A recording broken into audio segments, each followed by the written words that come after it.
यात्रा का आगाज होगा। रामदेवरा से राजनाथ सिंह इस यात्रा की शुरुआत करेंगे। सुबह 11:10 पर जैसलमेर पहुंचेंगे। 11:35 पर रामदेवरा हेलीपैड पर वो उतरेंगे। 11:45 पर बाबा रामदेव समाधि पर पहुंचेंगे। बाबा रामदेव की समाधि के दर्शन कर पूजा अर्चना करेंगे। इसके बाद बीजेपी की परिवर्तन यात्रा में शामिल होंगे। रामदेवरा से 51 विधानसभाओं में ये यात्रा रथ जाएगा।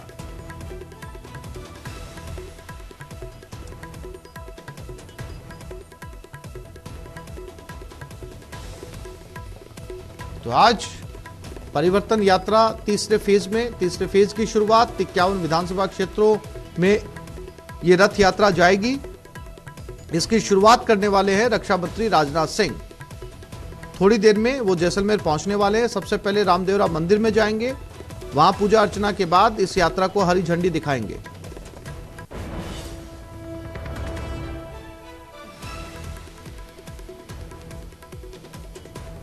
महाकुंभ कहे जाने वाले बाबा रामदेव समाधि स्थल से आज भाजपा की परिवर्तन संकल्प यात्रा 3 का आगाज होगा। हम इस वक्त खड़े सभास्थल आपको कैमरामैन से आग्रह करूंगा, आपको दिखाएंगे रामदेवरा के जॉर्ज धर्मशाला के पास में जो परिवर्तन यात्रा आगाज को लेकर विशाल आम सभा होगी। इसमें रक्षा मंत्री राजनाथ सिंह संबोधित करेंगे। भाजपा के कई बड़े कद्दावर नेता और कई दिग्गज मौजूद है। हमारे साथ पूर्व मंत्री हैं मदन राठौड़ है, इनसे बात करते हैं। मदन जी साहब, क्या व्यवस्था रहेगी, क्या कहोगे? आज 11 बजे यहाँ पर परिवर्तन यात्रा की सभा होगी, जिसमें हिंदुस्तान के रक्षा मंत्री सम्माननीय राजनाथ सिंह जी इसमें आएंगे और इसके साथ में प्रहलाद जोशी जी जो संसदीय कार्य मंत्री है और कोयला मंत्री है, वो हमारे राजस्थान के चुनाव प्रभारी हैं, तो वो भी यहाँ पर रहेंगे। विजया ताई राठकर होगी, अर्जुन जी मंत्री कानून मंत्री वो होंगे, गजेंद्र सिंह जी होंगे, यहाँ पर राजेंद्र जी राठौड़ होंगे, आदरणीय वसुंधरा राजे सिंधिया जी होगी और सीपी जोशी जी होंगे, सतीश पूनिया जी होंगे। और इसी प्रकार से पूरा राजस्थान जहां पर की सभा प्रारंभ हो रही है, उस दिन सभी नेता एक मंच पर उसको रवानगी के समय में उपस्थित रहेंगे। और जिस प्रकार से राजस्थान में कांग्रेस सरकार पूर्णतः विफल रही है, भ्रष्टाचार चरम पर है और महिला अत्याचार तो चरम पर है। मैं आपको एक बात बताना चाहूंगा कि सभी लोग मणिपुर की बात करते हैं, मैं उसकी निंदा भी करता हूँ कि मणिपुर में महिला को नग्न करके घुमाया गया ये और उसके छेड़खानी की गई, बहुत घृणित कृत्य था, उसकी हम निंदा करते हैं। लेकिन ठीक इसी प्रकार से राजस्थान में भी आपको पता है कि आदिवासी महिला को निर्वस्त्र कर नंगा घुमाया गया। मैं सोचता हूं कि राजस्थान की कांग्रेस सरकार किसी भी रूप में कानून व्यवस्था सुनिश्चित करने में सफल नहीं है, पूर्णतः विफल है। इसके लिए जनता परिवर्तन चाहती है और इसी को ध्यान में रख करके हमने ये परिवर्तन यात्राएं राजस्थान के 4 भागों में 50-50 51 विधानसभाएं लेकर के और वो परिवर्तन यात्रा जा रही है। जनता में आह्वान कर रही है कि हम आपको सही शासन देंगे और कानून व्यवस्था को हम सुनिश्चित करेंगे, भ्रष्टाचार को समाप्त करेंगे, सुराज स्थापित करेंगे। कैमरामैन अमित वैष्णव के सावल दामरत्न, न्यूज 18 राजस्थान, पोखरण। राजस्थान में चुनाव के नजदीक आते ही दोनों बड़ी पार्टियों ने तैयारियां शुरू कर दी है। बीजेपी ने कांग्रेस को सत्ता से बेदखल करने के लिए परिवर्तन संकल्प यात्रा की शुरुआत की। ये परिवर्तन यात्रा आज रामदेवरा से शुरू होकर जैसलमेर और कल बाड़मेर जिले से गुजरेगी। बाड़मेर के शिव में एक आम सभा होगी, साथ ही अलग अलग जगहों पर स्वागत का कार्यक्रम रखा गया है। इस पर भाजपा जिला अध्यक्ष स्वरूप सिंह खारा ने मीडिया से बात की। राजस्थान में पिछले 4.5 वर्षों में कांग्रेस की सरकार होने के कारण भय, भ्रष्टाचार, जंगलराज और तुष्टीकरण के कारण अराजकता का वातावरण बना हुआ है। समूचे राजस्थान में जनता ने मन बना लिया है परिवर्तन का और इसी परिवर्तन को आगे बढ़ाते हुए भारतीय जनता पार्टी प्रदेश संगठन राजस्थान ने परिवर्तन यात्राएं अलग अलग स्थानों से निकाली है। इसी क्रम में पश्चिमी राजस्थान में भक्ति और शक्ति के संगम, जहां परमाणु का परीक्षण भी हुआ और जहां सामाजिक समरसता के लोक देवता बाबा रामदेव जी का मंदिर भी है, जहां श्रद्धालु पूरे देश के कोने कोने से लाखों आते हैं साल भर में, वहां परिवर्तन संकल्प यात्रा का शुभारंभ है। और कल शाम को जैसलमेर रात्रि विश्राम, 5 प्रातः को बरियाड़ा होते हुए शिव विधानसभा में बड़ी सभा होगी और शाम को भाड़खा में स्वागत होते हुए और बाड़मेर में 5 तारीख को शाम को बाड़मेर में 4 बजे महावीर पार्क के पीछे आम सभा है। कार्यकर्ताओं में उत्साह है। 6 तारीख को चौहटन में है और 7 को बाइतू में। ऐसे बाड़मेर जिले की 4 विधानसभा में बड़ी बड़ी आम सभाएं भी हैं और बीच बीच रास्तों में भव्य स्वागत भी है। और राजधानी जयपुर में एम्बुलेंस 108, 104 का चक्का जाम हो चुका है। बड़ी संख्या में एम्बुलेंस कर्मी जयपुर पहुंचे हैं। एसएमएस मेडिकल कॉलेज के बाहर धरने पर एम्बुलेंस कर्मी बैठे हैं। एम्बुलेंस कर्मियों की संविदा कैडर में शामिल करने की मांग है। ठेका प्रथा बंद करने की मांग को लेकर प्रदर्शन किया जा रहा है। एम्बुलेंस कर्मियों के धरने से मरीजों को परेशानी होने लगी है।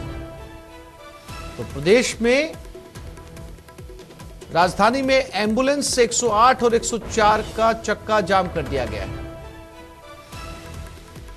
और एम्बुलेंस कर्मियों को बातचीत के लिए बुलाया गया है। स्वास्थ्य भवन के एमडी एनएचएम स्तर पर वार्ता के लिए बुलाया गया है। 10:30 बजे डेलीगेशन को बातचीत के लिए बुलाया गया था।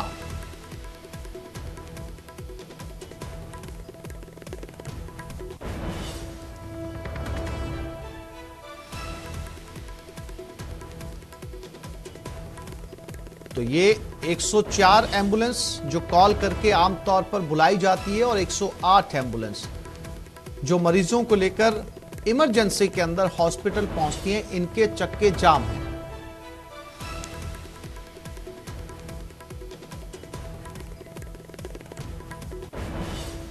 इन्हें 10:30 बजे इनके एक डेलीगेशन को बुलाया गया है।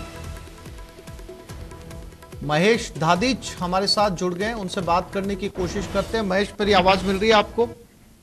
जी बिल्कुल आसिफ, जानकारी देना चाहूंगा मैं आपको कि जो एम्बुलेंस के कर्मचारी हैं 104, 108 जो टोल सेवा है उसके ऊपर जो कर्मचारी काम करते हैं, भले ही उसमें एम्बुलेंस के जो ड्राइवर हैं, नर्सिंग स्टाफ हैं और भी जो कर्मचारी जो संबंधित हैं इससे, वो तमाम जो कर्मचारी हैं वो अपने वेतन की जो मांगों को लेकर के है हड़ताल पर उतरे हुए हैं और उन्होंने कार्य बहिष्कार किया हुआ है। जयपुर में इकट्ठा होकर के पूरे प्रदेश भर के जो कर्मचारी हैं वो अपनी मांगों को यहाँ पर बुलंद करते हैं। सरकार से 2 दिन से कोई वार्ता यहाँ पर नहीं हो पाई थी, कोई वार्ता का बुलावा उन्हें नहीं मिला था, लेकिन आज उस वार्ता के लिए बुलाया गया है और एनएचएम के जो एमडी हैं वो अब उनसे वार्ता यहाँ पर करेंगे और उसके साथ में देखना ये होगा कि वार्ता में किस तरह की उनकी बातचीत रहती, क्योंकि उनका कहना है कि जो संविदा कैडर है वो उन्हें दिया जाए और एक जिस तरीके से मिनिमम वेजेज जो है वो नहीं मिल रहा है, एक न्यूनतम मानदेय पर उन लोग को काम करना पड़ रहा है। मसलन 5 से 6 हजार रुपए के अंदर उनको सेवाएं देनी पड़ रही है, तो ऐसे में अब उनका गुजारा यहाँ नहीं चल पा रहा है। इस तरह की जो तमाम समस्याएं थी वो इन्होंने यहाँ पर रखी है और इसके साथ में एक बड़े आंदोलन का जो है इसे रूप दिया है, क्योंकि पहले से भी आंदोलन जो है वो किया गया लेकिन उसके बाद भी केवल आश्वासन मिला, समस्याओं का समाधान नहीं हुआ। तो एक बार फिर से अब कार्य बहिष्कार के साथ में आंदोलन पर उतर गए। दूसरी तरफ में जो मरीज है, पेशेंट है और जो आपातकाल के अंदर इन एम्बुलेंस को कॉल करते हैं वहां पर उन्हें जो परेशानी का सामना है वो करना पड़ रहा है। निजी वाहनों के जरिए भले ट्रॉमा सेंटर है या फिर इमरजेंसी में पहुंच रहे हैं और वहां पर जो है मनमाने जो दाम है वो भी चुकाने पड़ रहे हैं निजी वाहनों को और परेशानी का जो सामना है वो यहाँ पर अभी पेशेंट्स के लिए वो बढ़ गया है। तो ऐसे में देखना यही है कि किस तरह की वार्ता और किस तरह से जो है इसका समाधान जो है वो सरकार की तरफ से, प्रशासनिक अधिकारियों की तरफ से निकाला जाता है या फिर आज भी जो है धरना या इनका जो आंदोलन है ये जारी रहता है, देखने वाली बात रहेगी। आसिफ, महेश, आपने बताया कि बातचीत का न्योता दिया गया था 10:30 बजे, ये बातचीत शुरू हो चुकी है, क्योंकि अगर महेश इसका समाधान नहीं निकलता है तो 108 और 104 की एम्बुलेंस के चलते बहुत सारे मरीजों को इसका खामियाजा भुगतना पड़ सकता है। हाँ बिल्कुल, देखिए अभी कुछ देर में ही जो है ये रवाना हुए स्वास्थ्य भवन पहुंच रहे हैं। स्वास्थ्य भवन में जो एनएचएम के जो एमडी हैं उनसे यहाँ पर उनकी बातचीत होने वाली है और एक प्रतिनिधि मंडल जो है इनके जो लीड कर रहे हैं सुजाराम, वीरेंद्र सिंह और जो बाकी तमाम जो नेता प्रतिनिधि मंडल है वो यहाँ पर पहुंचेगा और उनकी जो बातचीत है वो कुछ देर में यहाँ पर शुरू हो पाएगी।